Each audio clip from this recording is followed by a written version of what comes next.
seguimos con nuestra serie de Esther, Dios, el azar o el destino. Y ya estamos en el último sermón que hemos decidido.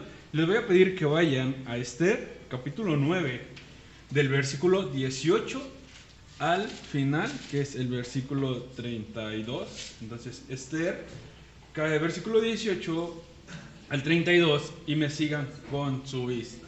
Le voy a dar lectura y dice: en cambio, los judíos de Susa, que se habían reunido al tercer y 14, descansaron el día 15 y se va a escuchar aquí, y lo celebraron con un alegre banquete.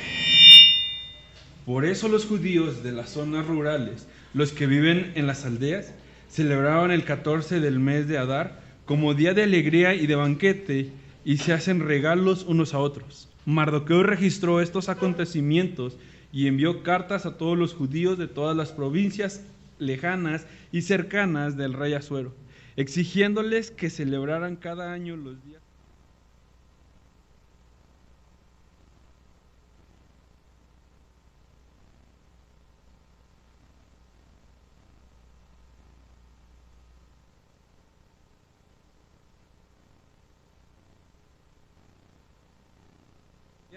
Compartiendo los alimentos unos con otros y dándoles regalo a los pobres. Así los judíos acordaron convertir en costumbre lo que había comenzado a festejar. Por escrito, porque Amán, hijo de Hamedata, el agageo, el enemigo de todos los judíos, había maquinado aniquilar a los judíos y había hecho el pur, es decir, la suerte, para confundir y aniquilarlos. Pero cuando Esther se presentó ante el rey, le ordenó por escrito que el malvado plan que Amán había maquinado contra los judíos debía recaer sobre su propia cabeza, y que él y sus hijos fueran colgados en la estaca. Por tal razón, a estos días se les llamó Purín, de la palabra pur, conforme a lo escrito en esta carta. Y debido a lo que habían visto y a lo que les había sucedido, los judíos establecieron para ellos y sus descendientes y para todos los que se le unieran la costumbre de celebrar sin cada año según la manera prescrita y la fecha fijada. Toda familia y cada provincia y ciudad debían recordar y celebrar estos días en cada generación. Y estos días de Purín no debían dejar de festejarse entre los judíos, ni debía morir su recuerdo entre sus descendientes. La reina Esther, hija de Abijal, junto con Mardoqueo el judío, escribieron con plena autoridad para confundir esta segunda carta con respecto a los días de Purín. Él envió decretos a todos los judíos de las 127 provincias del reino de Asuero, con palabras de buena voluntad y seguridad, para establecer los días de Purín en las fechas fijadas, como lo había decretado para ellos Mardoqueo el judío y la reina Esther, y como lo había establecido para sí mismo y para sus descendientes, con algunas cláusulas sobre ayunos y lamentos. El decreto de Esther confirmó estas normas con respecto a Purín y quedó registrado por escrito. Pareciera algo muy largo. Y si nosotros recordamos a lo largo del libro de Esther, vimos que no todo fue fiesta para los judíos, ¿no? Pero vean, ahora la historia cambia totalmente, y este Dios que pareciera que no había obrado, que pareciera que había dejado a su pueblo a la deriva, hoy está cambiando todo esto, ¿no? Y vean, y es muy común para nosotros recordar ciertos eventos. Cada uno de nosotros tiene algunos acontecimientos importantes que recuerda constantemente, ¿no? Como mexicanos, recordamos constantemente ¿qué? El 15 de septiembre. Pero vean, la pregunta es, ¿qué festejamos el 15 de septiembre? Nuestra independencia. Y fíjense, algo curioso es que la independencia se empezó a festejar como algo religioso. Me metí a hacer la historia y me asombró que la independencia no era algo nacional, sino que algo que se empezó a celebrar dentro de la Iglesia Católica. Pero vean, pero pasó a ser un evento tan importante que lo festejamos todos los mexicanos. Hemos dejado a un lado lo religioso. Y algo parecido se está celebrando con el Purim, o acaban de estar celebrando los judíos. Porque la pregunta es, ¿cuál es el propósito de celebrar cada uno de nuestros acontecimientos importantes? ¿Cuál es tu propósito de celebrar el aniversario con tu esposa, de casados? No sé si alguna vez te has preguntado eso. ¿Cuál es el propósito de que yo festeje esos actos importantes? El nacimiento de mis hijos. Para recordar y volver a alegrarse. ¿Ok? Y vean, es parte de, ¿no? Para recordar y para volvernos a alegrar. Y esto es algo que tenían que recordarse los judíos. Pero algo importante es, ¿ellos podían festejar esta fiesta por lo que habían hecho? Y es confrontante, ¿no? Porque, sino que esta fiesta tenía un sentido de recordar que habían sido liberados, no por sus propias fuerzas o por su sabiduría, sino fueron liberados por la maravillosa providencia ¿de quién? De Dios.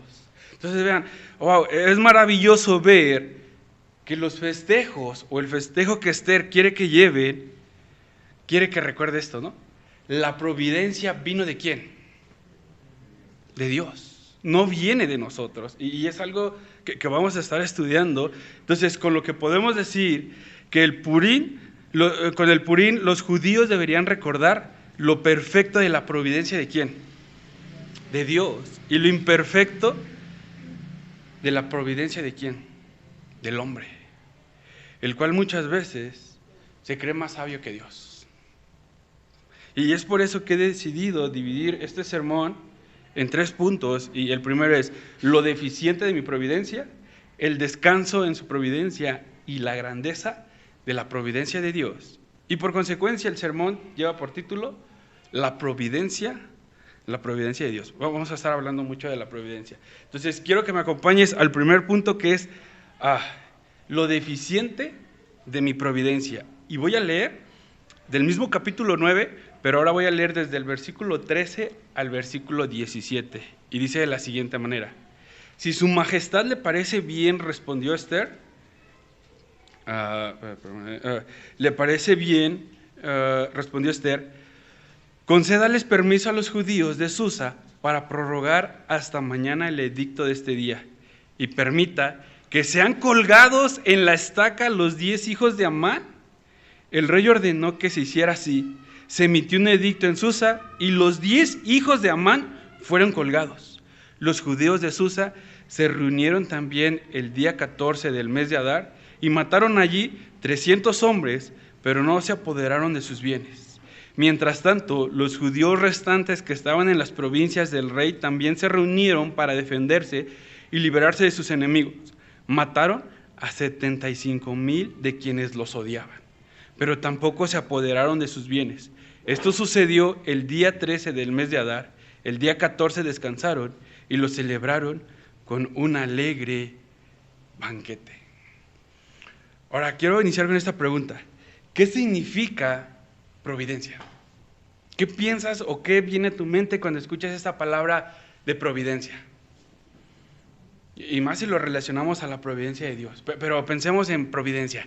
¿Qué significa para ti providencia? ¿El sustento? Ok.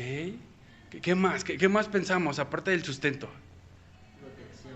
Protección, ayuda.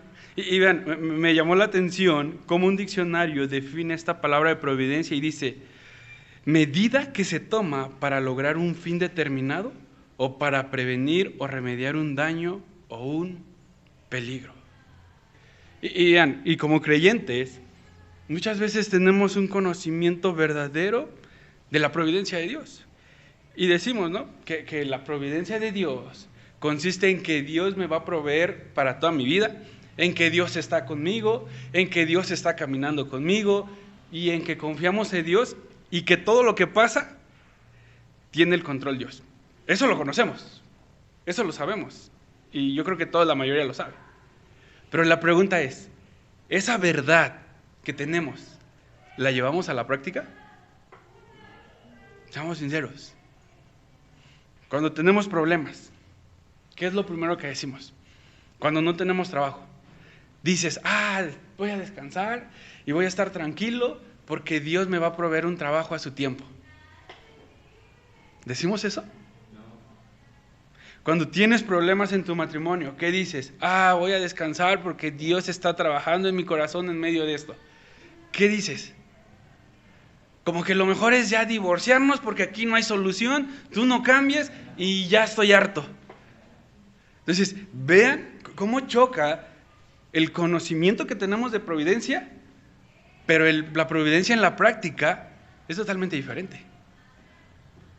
Porque creemos lo que dice el diccionario, que la providencia es que yo ponga y busque medios para solucionar mis problemas. Creemos que la providencia de Dios se puede ver de esa forma. A pesar de que conocemos que la providencia es que Dios nos acompaña todo el tiempo. ¿O no? O sea, y nos pasa a todos, o sea, no es de ustedes solamente. A mí me pasa, cuando a veces no tengo dinero, digo, Dios, tú sabes por qué, ayúdame a organizar mis finanzas para que pueda hacer rendir mi dinero. No digo, ¿ahora qué voy a hacer? Creo que necesito buscar un trabajo, creo que necesito buscar otra forma para ganar más dinero. ¿Y en quién estoy confiando? En mi providencia. Estoy pensando en que mi providencia es mejor que la providencia que Dios me puede dar. Ahora, y me encanta porque Dios nos lo enseña súper claro. Si nosotros regresamos al capítulo atrás, ¿cuál era el plan de Amán para los judíos? Destruirlos. Y vean, y me encanta porque hasta él mismo, ¿qué hizo? Se proveyó de una estaca o de una horca, ¿para qué?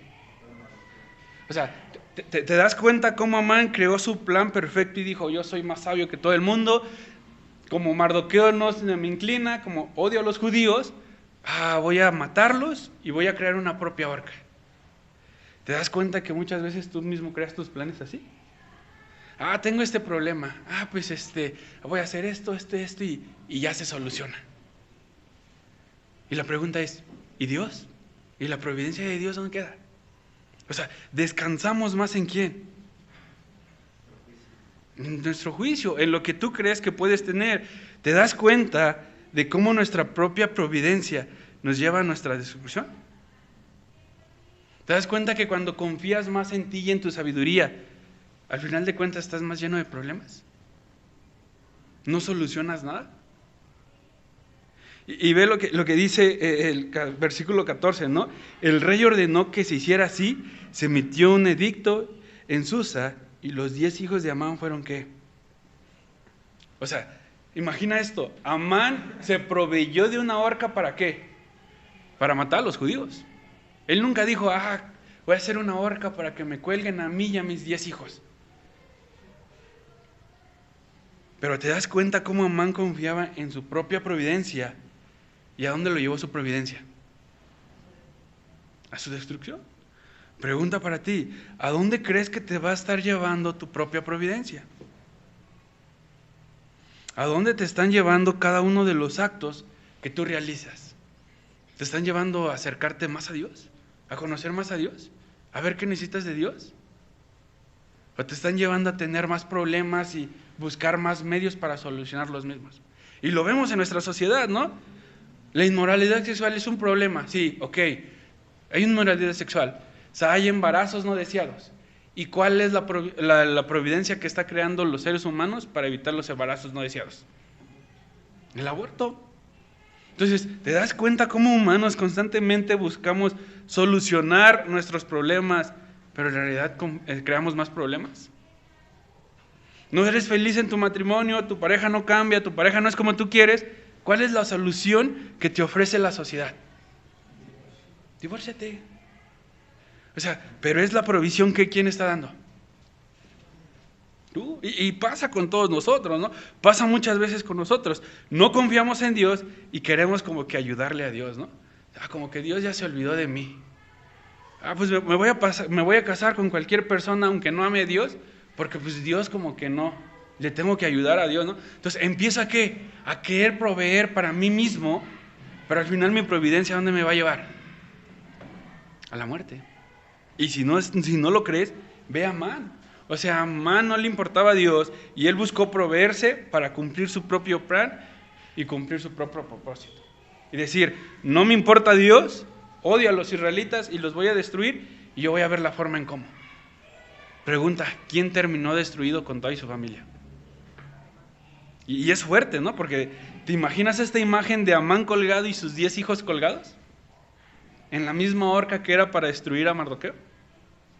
Entonces, es confrontante ver que cuando confiamos en nuestra propia providencia, la realidad estamos confiando en nosotros mismos y vamos camino a la destrucción. Ve lo que dice Sproul conforme a la providencia. Dice, una forma mediante la cual el pensamiento secular ha penetrado a las comunidades cristianas es a través de una visión del mundo que asegura que todo sucede de acuerdo a causas naturales fijadas. Y Dios, si en verdad existe, está muy lejos, arriba y más allá de todo. Él es solo un espectador en el cielo, mirando desde allá, tal vez animándonos a seguir adelante, pero sin ejercer ningún control inmediato sobre lo que pasa en la tierra. ¿Te has sentido alguna vez así? En el decir, oye Dios, ya hazme caso, ¿no? Ayúdame.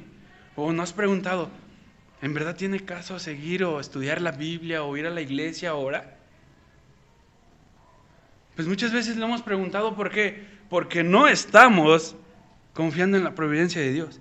Estamos confiando en lo deficiente de mi providencia. Estoy confiando en lo que yo puedo hacer. Estoy confiando en lo que yo sé más. Y estoy confiando en que yo puedo echarle más ganas por mí mismo. Me encanta la idea, ¿no? Porque muchas veces así vemos como que Dios del cielo nos está diciendo, échale ganas, tú puedes. Pero ¿en verdad crees al Dios del Evangelio que te esté viendo solo para animarte? Como si Dios no tuviera el control de tu circunstancia. Entonces te das cuenta cómo cuando confiamos en nuestra provisión, hacemos a Dios a un lado y a veces lo culpamos de que Él no hace nada en nuestro favor. A veces lo culpamos de que Él se ha olvidado de nosotros y a veces lo hacemos a un lado y no lo queremos en nuestra vida. No queremos su providencia, queremos rechazarlo. ¿Por qué? Porque su providencia no funciona como a mí me gusta o como yo quisiera o no funciona de forma inmediata. ¿Quién de ustedes no quisiera que su pareja cambiara así? Que hoy durmieran así enojados y mañana así contentos los dos y cambiado su corazón. Pero ve cómo somos tan egoístas. Pensamos en el otro y nunca dices, Dios cámbiame, Dios ayúdame, Dios deja de que yo confíe en mi providencia. Constantemente pensamos en las personas que nos rodean, que ellos son el problema, pero nunca vemos que el problema somos nosotros mismos. Amán veía que el problema era él. Para Amán el problema, ¿quién era? Los judíos. Para Amán el problema era todos menos él, porque él era bueno y era el segundo o era la mano derecha del rey. Entonces, ¿te das cuenta cómo a veces crees y confías en tu misma providencia como Amán? Pero déjame decirte que confiar en tu propia providencia solo te va a llevar a la destrucción. Te va a llevar a la muerte. Y la pregunta es, ¿sobre qué providencia estás construyendo tu vida? ¿Sobre tu sabiduría, tu fuerza, tu habilidad, tu edad, tu trabajo, tu familia, lo que tienes, tus estudios? Si esa es tu providencia y esa es tu seguridad, pues no sé cuánto tiempo te vaya a durar. A lo mejor te puede funcionar un tiempo, pero ¿cuánto tiempo crees que te puede ayudar? ¿Cuánto tiempo crees que te pueda dar seguridad? Déjame recordarte que esa providencia es deficiente y solo te va a llevar a la destrucción, como fue el caso de Amán y sus hijos y sus seguidores. O sea, parece totalmente macabro, ¿no? ¿Cuántos hombres murieron a causa de eso, de confiar en Amán? 75,811 hombres murieron por confiar en la providencia de Amán, por confiar en la providencia que Amán les estaba dando. O sea, te das cuenta cómo, por más fuerte que seas, por más sabio que seas, por la mejor persona que te sientas, confiar en ti mismo solo te va a llevar a la muerte. Pero vean, pero no todo es desagradable. ¿Por qué? Porque hay otra providencia en la cual confió Mardoqueo. Y si regresamos tantito y vamos al capítulo 4, 14, Ve lo que dice: si ahora te quedas absolutamente callada, de otra parte vendrá el alivio y la liberación para los judíos, pero tú y tu familia de tu padre perecerán. ¿Quién sabe si no has llegado al trono precisamente para un momento como este? ¿Notas la diferencia de alguien que confía en su providencia y alguien que confía en la providencia de Dios? ¿Ves la respuesta que tuvo Mardoqueo, que confiaba en la providencia de Dios en el versículo 4? Porque me encanta, ¿no? No parece como que esté así, como que súper afligido y que diga, chin, se va a acabar el mundo, me voy a morir. Él dijo, no, ¿de quién vendrá el alivio? De cualquier parte. Dice, yo no controlo la tierra, yo no controlo el mundo, pero sé que hay un Dios que gobierna esto y que de cualquier otra parte ha de mandar ¿qué? La solución y la liberación. ¿Para quién? Para su pueblo.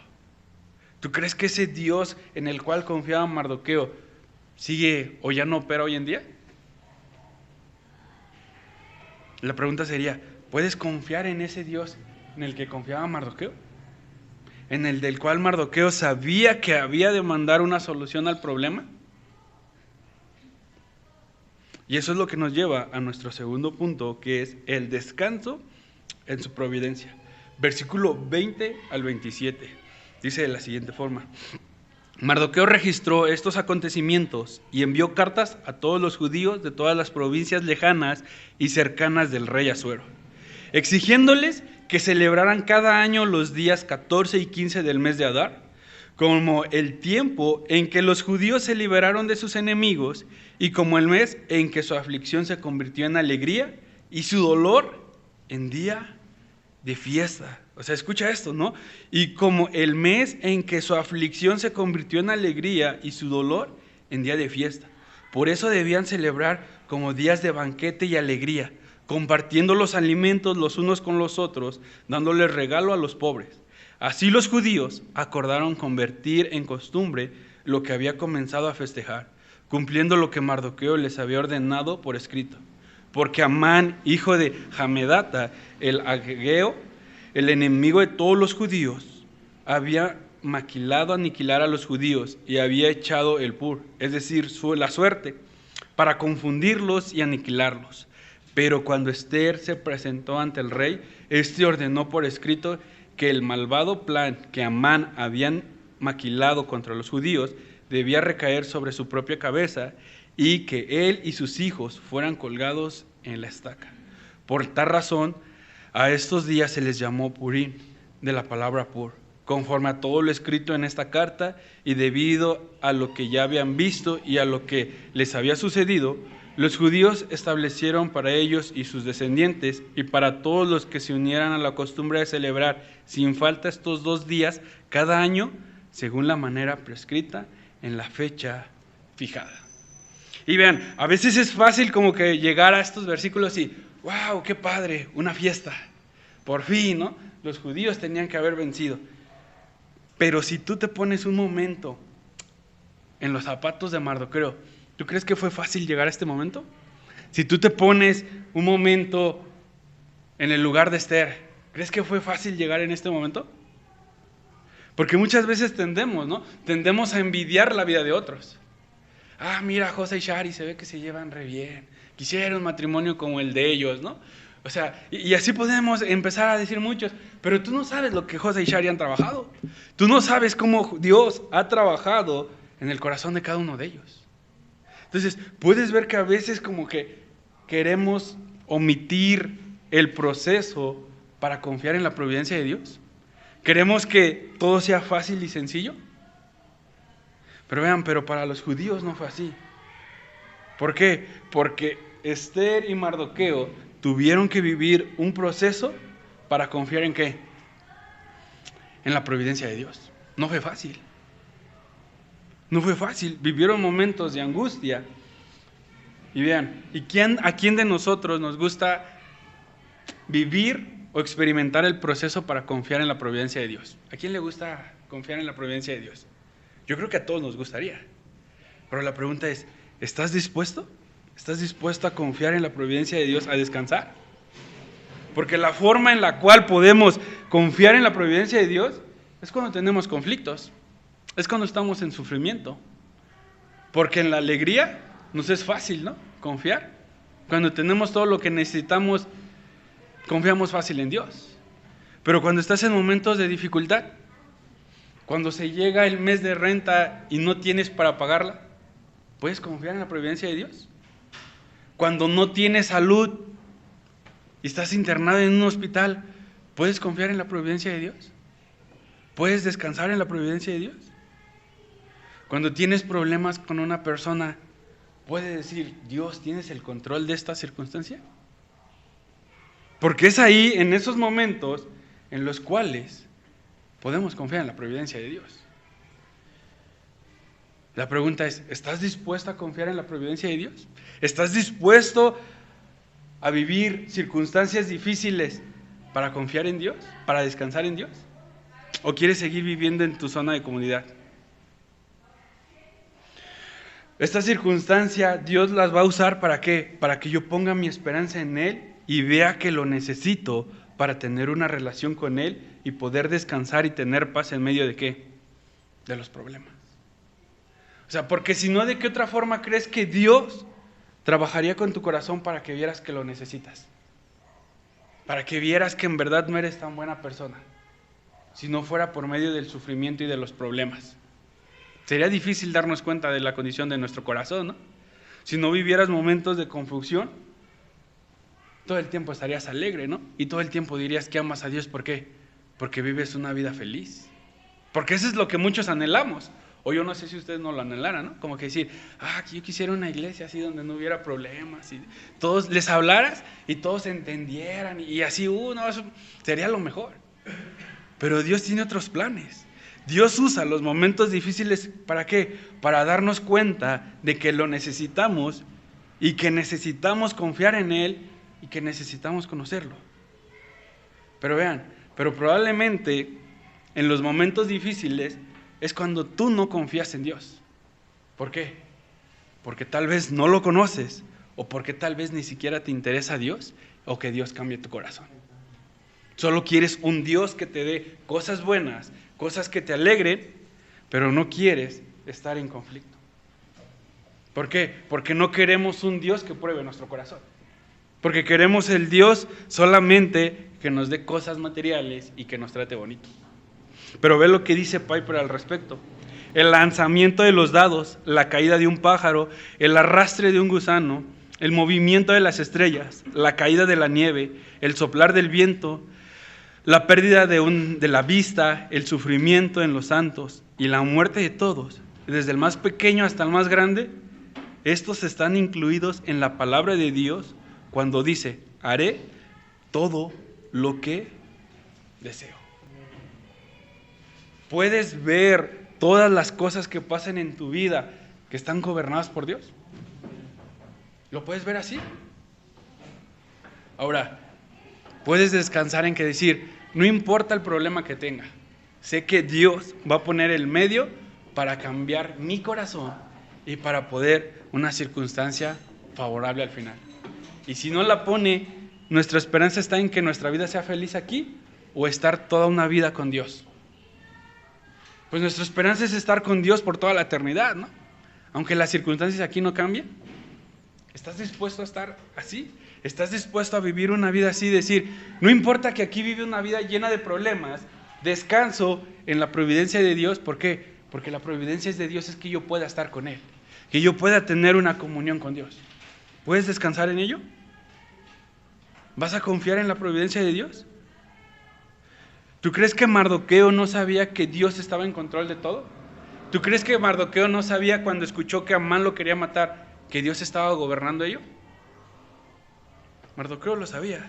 ¿Por qué? Mardoqueo sabía que Dios había sacado a los israelitas de Egipto y los había acompañado por el desierto, que Dios había puesto cada uno de los reyes de Israel, tanto los buenos como los malos, que Dios había permitido que Babilonia se llevara cautivo a los judíos y que Persa derrotara a Babilonia para que Asuero escogiera como a reina, a Esther como a reina. ¿Tú crees que Mardoqueo no confiaba en ese Dios? ¿Tú crees que Mardoqueo dijo, creo que hasta aquí ya se le salió de control la historia a Dios? Como que mi historia ya cambió. Claro que no. Mardoqueo descansaba en la providencia de Dios. ¿Por qué? Porque conocía a Dios, porque tenía una relación con Dios y porque sabía que Dios había hecho una promesa. La pregunta para ti es, ¿tienes una relación con Dios? ¿Te interesa conocer a Dios? ¿Te interesa estar con Dios? ¿Te interesa Dios y su providencia? ¿O solo te interesa vivir una vida feliz? Porque son cosas muy diferentes. Porque si tú quieres una vida donde solamente tengas dinero, pues yo te diría, pues mejor ponte a trabajar hasta los domingos para que tengas dinero. Pero si tú quieres la providencia de Dios, es algo totalmente diferente. Porque la providencia de Dios requiere conocer a Dios, saber quién es Dios y que en realidad tengas un corazón que le interese y ame a Dios. Y eso se va a ver reflejado en tu vida diaria. ¿Por qué? Porque hay quienes su único contacto con Dios, ¿cuándo es? De 11 a 1 y entre semana, ¿quién sabe? Entonces, ¿te das cuenta cómo muchas veces nuestra actitud es así? De que queremos la providencia de Dios, pero solo queremos una providencia material. Solo venimos y nos conectamos con Dios el domingo un ratito y punto. Y eso es todo nuestro contacto que tenemos con Dios. Es confrontante, ¿no? Porque si queremos descansar en la providencia de Dios, eso requiere que conozcamos a Dios. Eso requiere una relación íntima con Dios. Mardoqueo conocía a Dios. Mardoqueo sabía que Dios había creado toda la tierra y tenía una relación con Dios. Es por eso que está confiado en que Dios va a liberar a su pueblo. Y es por eso que dice que ha llegado el día en que su aflicción se convierta en alegría y su dolor ¿en qué? En fiesta. O sea, date cuenta su reacción de Mardoqueo. Dice, wow, yo confiaba en Dios y sé que Dios iba a liberar al pueblo judío y sé que Dios gobierna todo. Es por eso que yo sé que un día mi aflicción se va a convertir en alegría y un día de dolor se convertirá ¿en qué? En fiesta. ¿Puedes tener esa esperanza? Puedes decir, confío en la providencia de Dios y confío que en la circunstancia que estoy viviendo algún día va a cambiar. Y créeme, si no cambia aquí en este mundo, cuando confías en Cristo, va a cambiar en la eternidad. ¿Por qué? Porque cuando estés con Dios, Apocalipsis dice que nos espera un cielo nuevo, una tierra nueva, donde ya no va a haber más llanto ni más dolor, donde ya no va a haber problemas, donde ya no te vas a enojar, donde ya no te vas a vivir triste, donde ya no te vas a enfermar. O sea, esa es la mayor providencia que Dios nos debería dar. Y ese es el descanso en el cual deberíamos de confiar. Tal vez por eso no confías en la providencia de Dios, porque no conoces a Dios o ni siquiera no lo crees. Porque tal vez no te interese Dios y solo quieres que Dios solucione tus problemas aquí, pero no quieres que solucione tu mayor problema, que es una rebeldía en contra de Él. Que es nuestra mayor esperanza, tener una relación perfecta con Él. Pero si tú dices conocer a Dios, debe de haber algunas señales que reflejen que confías en su providencia. Si tú dices que amas a Dios y que tienes una relación con Él, eso se debe hacer manifiesto y se debe hacer claro en tu vida diaria. Una de ellas es que vean, lo primero que debes reflejar es un corazón que descansa en la providencia de Dios, es que agradece todos los días para haber obtenido la salvación. ¿Cuándo fue la última vez que le dijiste, gracias Dios por fijarte en mí que no lo merecía? Gracias Dios por haberme escogido a mí cuando hay mejores personas que yo. Eso refleja que descansamos en la providencia de Dios. Eso refleja que somos agradecidos en la providencia de Dios y no somos orgullosos. Y vean, otra cosa que refleja que tú descansas en la providencia de Dios es que ninguna decisión de tu vida la tomas a la ligera. En todas las decisiones ves que necesitas el consejo de Dios, la sabiduría de Dios y la dirección de Dios. Alguien me decía en la semana, no, ya estoy cansado de mi vida de problemas, ya he decidido muchas cosas y voy a hacer esto y esto y esto. Le dije, ok, qué bueno. Si es lo que te está llamando a hacer Dios, si es lo que Dios ha respondido en tus oraciones, si es lo que te dice tu relación con Dios, pues hazlo. ¿Por qué? Porque muchas veces queremos hacer lo que nosotros creemos más conveniente para nuestra vida, a pesar de que vaya en contra de la voluntad de Dios. Eso solo refleja que no confiamos en la voluntad de Dios, que no descansamos en su provisión. Y vean, y por último, y en consecuencia de que tú estás descansando en la providencia de Dios, es que te duele ver que los demás toman la vida cristiana o que no les interesa a Dios de una forma muy ligera.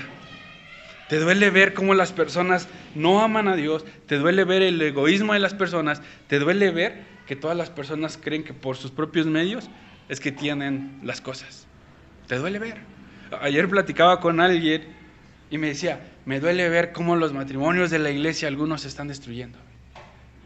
¿Por qué? Porque no descansan en Dios, porque están buscando descansar en ellos mismos y no buscan la mayor providencia de Dios, que es cambiar nuestro corazón.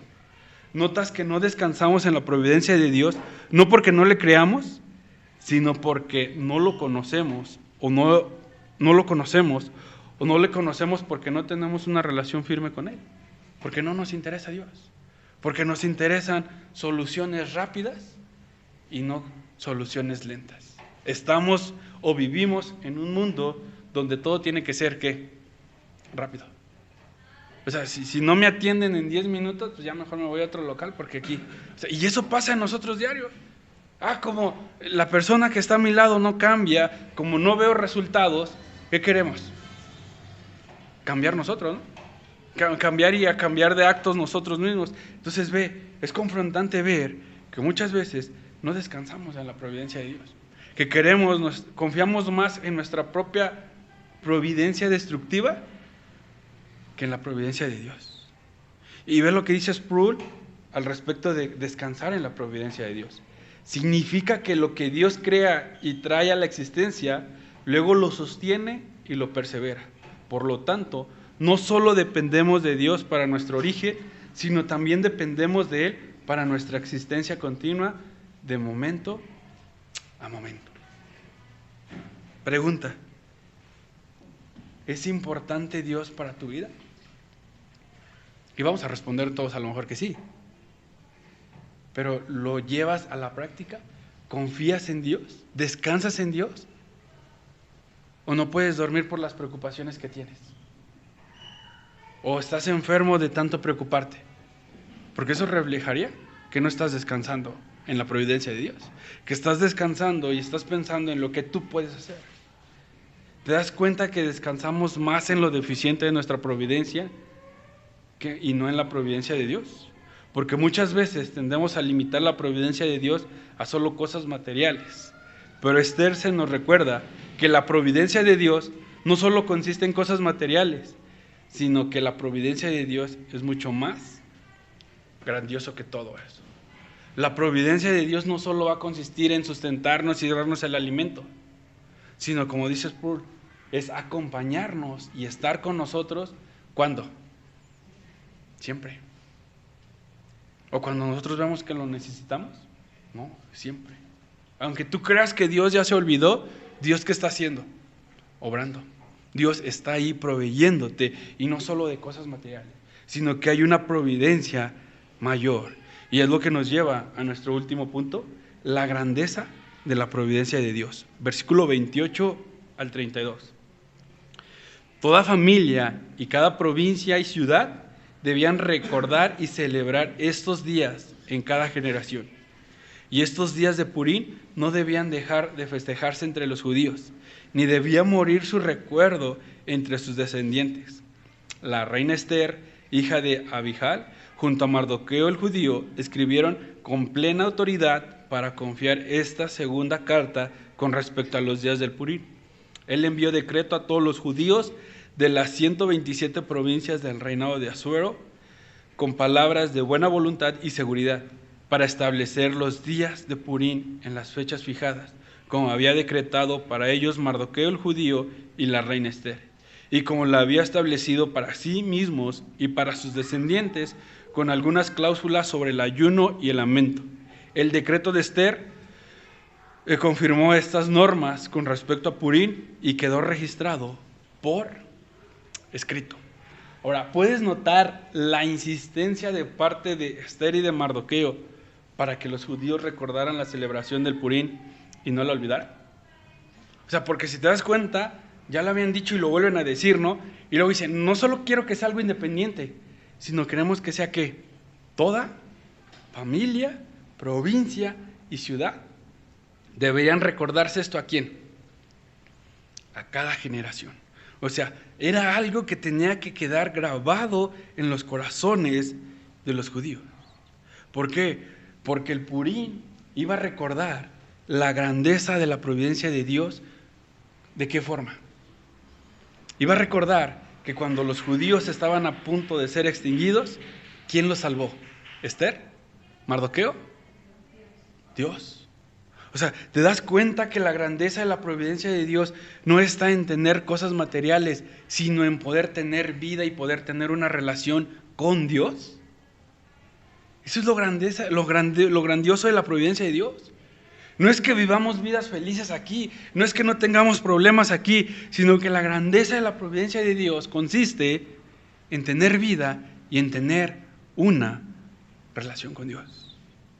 El Purim recordaba que Dios mató a sus enemigos para dar vida a los judíos, que son pueblo suyo, y de esa forma se pudiera cumplir la más grande y maravillosa y perfecta providencia para todos los hombres, no solo judíos, sino también nosotros, la cual es Cristo. La más grandiosa providencia que Dios te puede dar no es algo material, no es algo creado, sino es Cristo. ¿Para qué? Para que puedas tener una relación con ellos, para que puedas tener una relación con el Padre, con el Hijo y con el Espíritu Santo. Esa es la más grandiosa providencia de Dios. ¿Y te das cuenta que esa providencia está disponible para todos los hombres? ¿Te das cuenta que esa providencia no es solamente para los más guapos o los que no son de Iztapalapa, sino es para todos? Güeros, morenitos, mexicanos, gringos. La providencia y la grandeza de la providencia de Dios es que podemos ser reconciliados con Él por medio de Cristo. El Purim nos debe recordar que Dios a lo largo de toda la historia de la humanidad ha provisto de los medios para que personas como tú y como yo podamos gozar de una relación con Él. Lo grandioso de la providencia de Dios no está en tener salud, dinero o cosas creadas. Lo grandioso de la provisión de Dios está en Cristo, quien nos reconcilia con el Padre para vivir una vida de descanso, sabiendo que Él está ¿qué? Gobernando todo. A Dios no le importó solamente salvarte, sino que a Dios le sigue importando tu vida y por eso gobierna todo. Por eso gobierna el momento que estás viviendo de sufrimiento. Por eso gobierna que a lo mejor estés enfermo. Por eso sigue gobernando que a lo mejor no tengas trabajo, no tengas dinero. Pero Dios lo sigue gobernando y lo sigue gobernando con un propósito. Y es entonces cuando tú ves que la mayor o la grandeza de la providencia de Dios es Cristo, puedes ver textos como Romanos 8:28 que dice, ahora bien, sabemos que Dios dispone todas las cosas para el bien de quienes lo aman, los que han sido llamados de acuerdo a un propósito. La pregunta para ti es, ¿amas la mayor y más gloriosa providencia de Dios? ¿Amas a Cristo? ¿Te interesa Cristo? Porque si tú amas esa providencia, vas a poder reconocer este texto de Romanos y saber, wow, estoy sufriendo, pero sé que esto tiene un propósito más maravilloso. Estoy sufriendo salud, estoy sufriendo problemas, estoy sufriendo esto, pero sé que todo esto tiene un propósito maravilloso o tiene un propósito redentor. Cambiar mi corazón y amar más a Cristo y amar más a Dios. Es solo así que podemos ver estos textos como esperanzadores. Porque si no nos interesa Cristo, si no amamos la grandeza o lo grandioso de la providencia de Dios, esos textos no traen mucha esperanza para nosotros. Por eso Pablo dice, ¿no? ¿Quiénes lo aman? ¿Lo amas? ¿En verdad lo amas? ¿En verdad te interesa Cristo? ¿En verdad quieres tener una relación con Él? Porque si no es así, posiblemente estés confiando en tu propia providencia. Déjame decirte que Amán confió en su propia providencia y no terminó nada bien. Pero Mardoqueo confió en la providencia de Dios y podemos ver que terminó con una gran fiesta. Y podemos ver que terminó festejando ¿qué? El Purim. La fiesta del Purim también nos debe de recordar la celebración que hacemos todos los domingos, donde recordamos que Dios proveyó todo para nuestra salvación. ¿En quién? En Cristo. Es por eso que también nos reunimos los domingos los cristianos. A lo mejor no festejamos el Purim, pero recordamos esto los domingos, que Dios cambió nuestra tristeza ¿en qué? En alegría. Que Dios cambió nuestros días de aflicción ¿en qué? En días de fiesta. ¿Por qué? Porque Cristo estuvo dispuesto a morir por personas como tú y como yo. Porque la más grandiosa providencia de Dios fue nos dada, ¿para qué? Para ser reconciliados con Él. Por eso nos reunimos aquí, por eso recordamos a Cristo. ¿Por qué? Porque Él es en verdad el quien nos da o quien cambia nuestros días para que dejen de ser días de aflicción en días de alegría. Porque esa es nuestra esperanza, ¿no? Que un día todo esto se va a terminar. Y cuando estemos en la eternidad, cuando estemos en el cielo con Dios, ¿qué dice Apocalipsis? No va a haber llanto, ni más tristeza, ni más dolor, sino que todo va a ser ¿qué? Perfecto, siempre y cuando veamos que necesitamos de la maravillosa providencia de Dios para nuestras vidas. Vamos a orar. Señor, gracias porque eres bueno. Gracias porque a pesar de que confiamos más en nosotros, en nuestra providencia, en lo que podemos hacer, y no descansamos en ti, no vemos a Cristo como necesario, como esa providencia maravillosa que has dado, pero aún así tú sigues teniendo misericordia de nosotros. Tú nos recuerdas que el Purim es recordar que tú estás controlando nuestras historias y que tú estás proveyendo de lo que necesitamos para poder ser reconciliados contigo. Sé tú con cada uno de nosotros, ayúdanos a creer esta verdad y ayúdanos sobre todo a descansar en tu providencia, a descansar en que tú tienes el control de todas las circunstancias difíciles y a descansar en que tú vas a usar todo para bien cuando en verdad te amamos. Ayuda a cada uno de mis amigos que están aquí, sé tú fortaleciéndoles y sé tú hablando a sus corazones, Padre. Te pido todo esto en el nombre de tu Hijo amado, Cristo Jesús. Amén.